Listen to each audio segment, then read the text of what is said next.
Namo Sang Hyang Adi Budaya, Namo Buddhaya.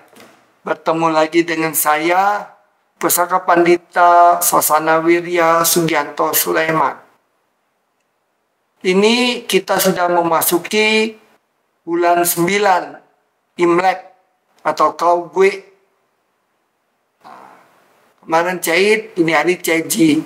Jadi 17 hari lagi kita akan memperingati hari Parinibanangnya atau mangkatnya Avalokitesvara Bodhisattwaya Mahasatwaya, atau kalau dalam dialek Hokkien disebut Kuan Im Posat. Nah,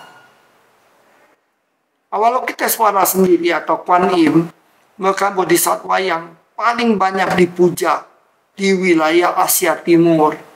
Yang memuja bukan hanya orang keturunan Chinese atau di negara Taiwan, tetapi juga di Hong Kong, di Thailand, di Malaysia, dan berbagai wilayah Asia Timur. Sedemikian populernya Avalokitesvara ini, bahkan juga tersimbolisasi dari berbagai rupang tara yang ada di Jawa. Nah, Sukong sendiri, kalau kita perhatikan riwayat beliau, juga sangat menghormati dan memuja Avalokitesvara. Sukong menaruh perhatian yang sangat besar dan rasa hormat yang sangat tinggi kepada rupang Kuan Im. Itu yang ada di Pacet itu. Nah, kenapa Avalokitesvara atau Kuan Im Posat ini mendapat perhatian yang begitu besar dari umat Buddha? Apakah karena beliau berwujud perempuan? Nah, ceritanya Wu Chao atau Wu Zetian ini memperoleh ide menjadikan Kuan Im itu perempuan ketika melihat rupang atau patung yang dibawa kaum pedagang Eropa, kaum pedagang Arab yang ketemu di jalur sutra. Mereka ketemu di situ di jalur sutra yang kita kenal sebagai sekarang ini Mesopotamia. Nah, di situ jalur sutranya di situ. Kenapa di situ? Karena di situ bertemulah berbagai pedagang, berbagai pihak dari China, dari Eropa, dari Arab, dari Afrika, ketemu di situ karena mereka mau melanjutkan perjalanannya ke Eropa.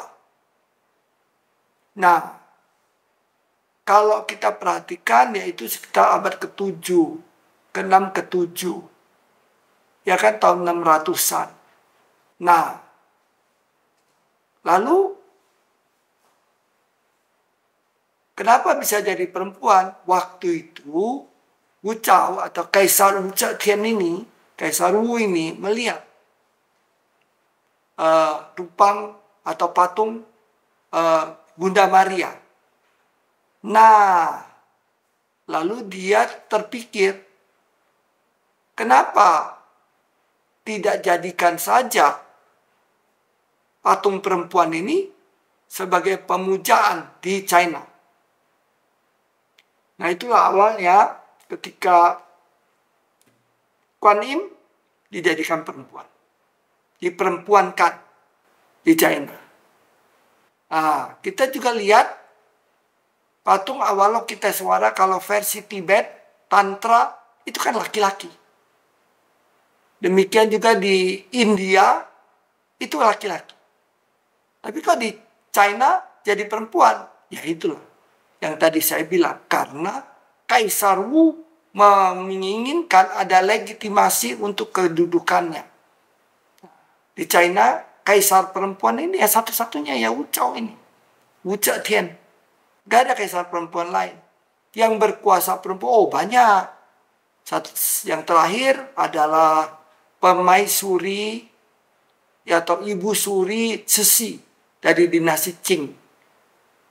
Beliau begitu berkuasa,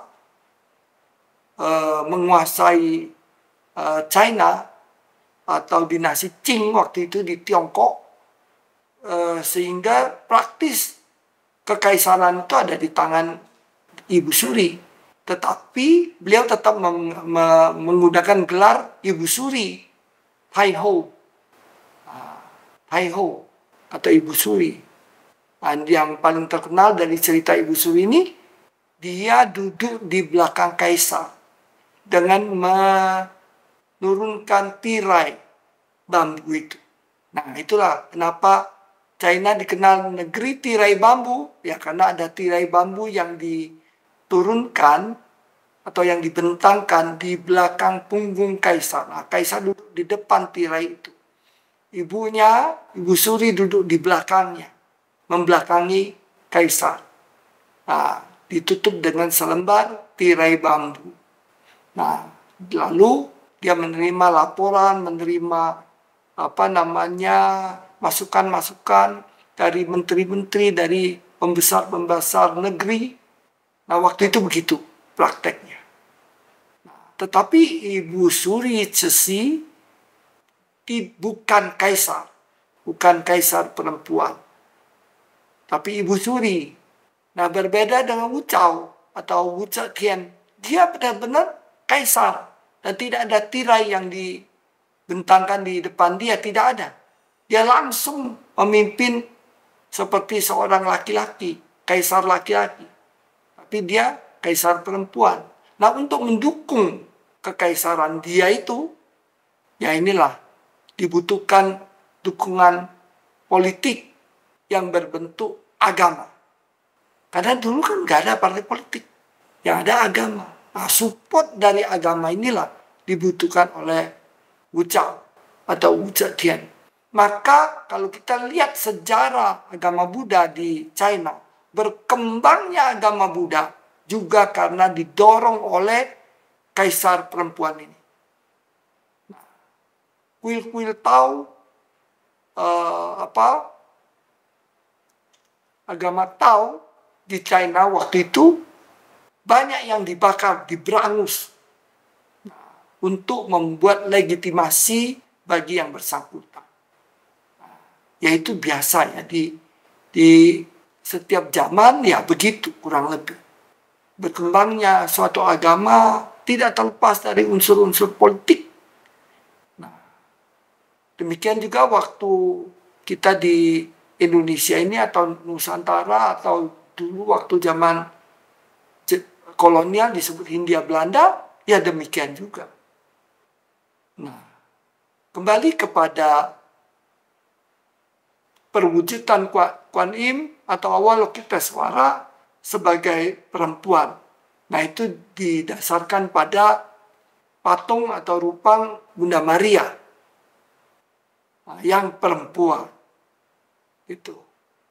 Nah, perempuan juga melambangkan cinta kasih, melambangkan ibu, melambangkan perhatian dan kasih sayang. Jadi tidak aneh juga kemudian setelah dinasti Tang, kita lihat sebagian kapal-kapal dagang. Zaman dulu kan semua pakai kapal. Nah, kapal-kapal dagang itu kemudian memasang altar. Nah, yang berupa Kuan Im. Maka makin populerlah Bodhisattva ini di seluruh wilayah Lautan Cina Selatan. Maka juga disebut terkenal dengan nama Nanhai Kuan Si Im. Nanhai itu kan Laut Selatan. Nah, itu kenapa disebut Nanhai Kuan Si Im.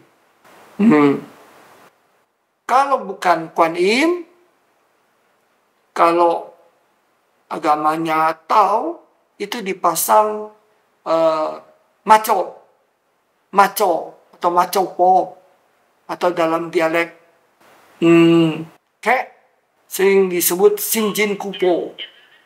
Nah, rupang-rupang ini digunakan untuk pemujaan. Nah, kenapa harus wanita? mereka memerlukan dukungan ibu. Kan laut itu zaman dahulu luar biasa berbahayanya.